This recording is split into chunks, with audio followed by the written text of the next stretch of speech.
nothing seems more appealing than buying into a tournament for $400, taking first place and banking $30K. Or jumping into the WSOP, hoping to make the November 9th and perhaps win it all.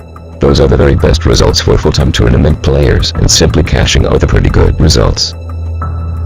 But what about the failure rate? The times you buy in and come out empty or sent to the real. Look, as player you need to be well aware that you will be living the 2080 zone.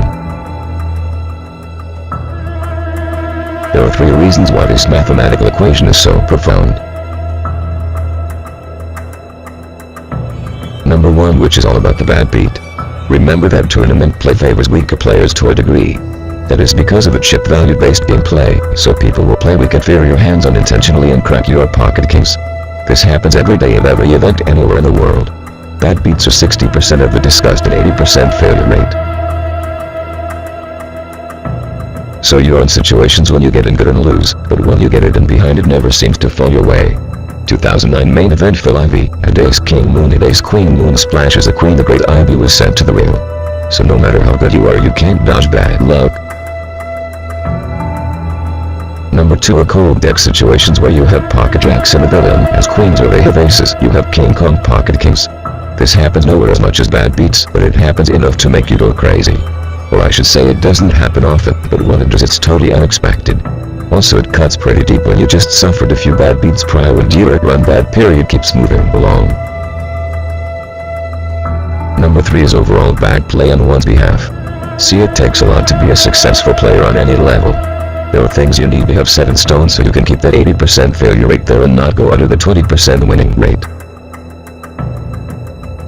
Fundamentals are key. One mistake can cost you your whole tournament. You play well for 3 hours, then get tired or greedy, then it's to the real, with max regret. Number 3 and number 1 go together. Why? Well, you've been dealt a monster bad beat ahead on 2 streets, then a bomb on the river. Then you get outflanked by a guy holding 2-7 off, attempting a major bluff while you're holding 10s. The villain flops a full house. It's not your day, so you're trying to make it back by being more aggressive, which proves counterproductive. See the timeline? That stuff right there is your 80% failure rate, but when you have an idea why it's the ratio, you better understand how it is important to play your best at all times.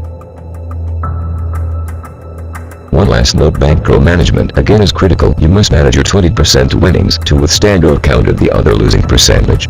Being well aware of every possible outcome of this game will indeed have you closer to profit.